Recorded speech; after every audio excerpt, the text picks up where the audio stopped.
So, Bryan, what appealed to you about this film and your character?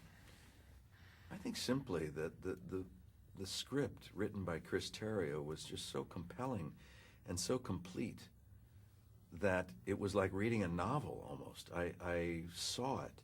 I envisioned the open-air market, and I smelled the spices and the food and the life and the tightness and the tension and all of that coming together, and then cutting away to the CIA and what strings had to be pulled there, and the political, social relationships, and it just all came together, and you could feel the tension and anxiety grow as the script got deeper and deeper into the story.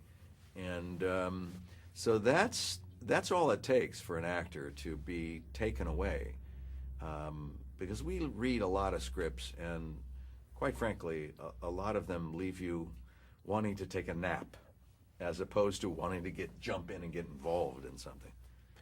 Did you know anything about this story before getting involved in the project? Well, I actually did read the Wired magazine article that came out in 97, 98 or something, but then I've since forgotten it.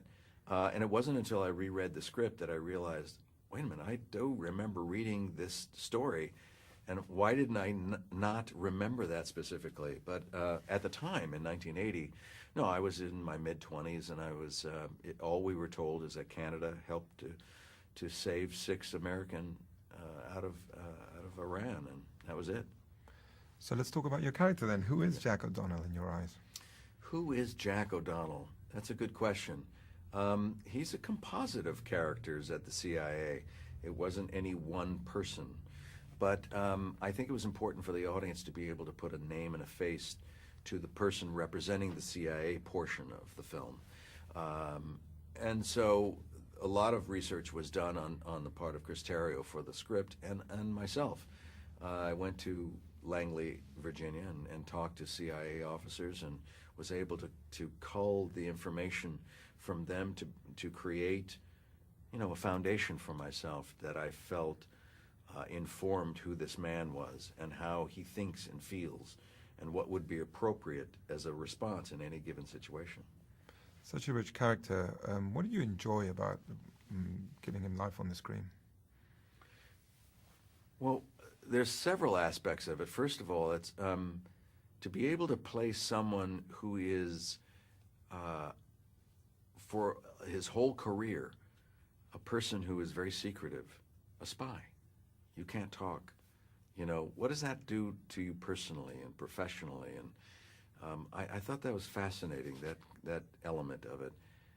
What does that do to your own body when you have to retain information and you can't let it go, because it's not only is it unprofessional, it's illegal, and you're sworn to secrecy.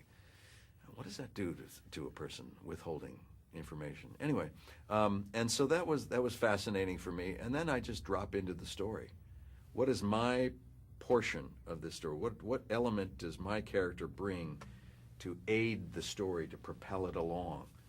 And you figure that out, and you work with the director on that conversation, the relationship between Ben's character and mine, and it grows, and it matures into a place where it seems to work.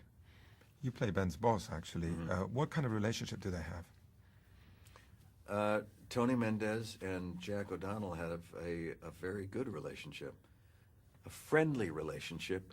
I don't know if you could say they were good friends, as I think that was an interesting aspect of it, is that they're not buddy-buddy, hey, tell me what's wrong kind of thing, release your demons and let me help you. It was kind of appropriate for their line of work, that they were friendly, they could depend on each other, they got each other's back if need be, as we see in the film. But there was a certain feeling of division between them, perhaps because of age, but I looked at it like a mentor-mentee sort of relationship. It's interesting because you're his boss in the movie, but at the same time he's directing the movie that you're in, right? Right. So, yeah, I'm his boss in the movie, but making the movie, he's my boss. So I made him pay when our characters are together. I rub his nose into it, No. What can you say about Ben as a director and as an actor on this project?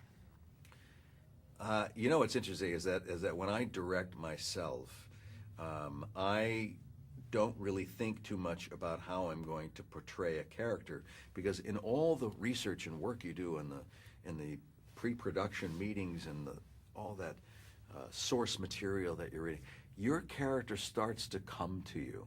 It starts to seep into you. So the focus really for Ben was on directing, and he did a terrific job. He's truly a gifted director. A great sensibility on the set, creates a nice calm environment to where we feel that we can perform well, take chances, we're relaxed, we're having an enjoyable time. He never takes his eye off what he needs to get, or what that scene we're shooting right now, how does that fit in the context of the story? And he's got a very firm hand on that. He's very intelligent, he's knowledgeable on the subject. And as an actor, he just drops in.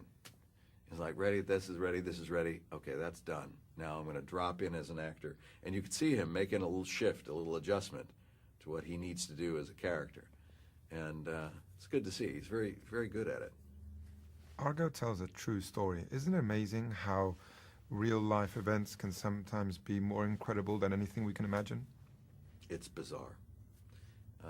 I think what's fun about Argo is when you sit in that theater and you know that this is based on true events, it just makes the story that much richer for the experience, because it's implausible. This shouldn't be able to work, and yet it did. What did you think of the film once you saw it completed? I love the film. I think it's not only engaging, it's exciting and entertaining as a film entity of itself, but it also sends a nice message. And the message is not so clear that it's like, here's our message.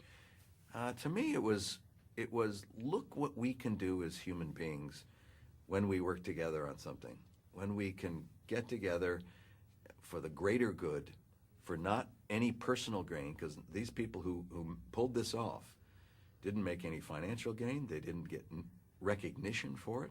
It was all hush-hush. Look what can happen to save lives, and that's an important endeavor. I also felt they don't really make films like this anymore. They don't? Make films like Argo anymore. Well, they make heroic films. They make, the Jason Bourne movies and things like that, where heroes save the day kind of thing. But the fact that it's a true story, it makes it more relevant. It makes it more important, because it gives you hope as a human being that all is not lost, that we can still do great things.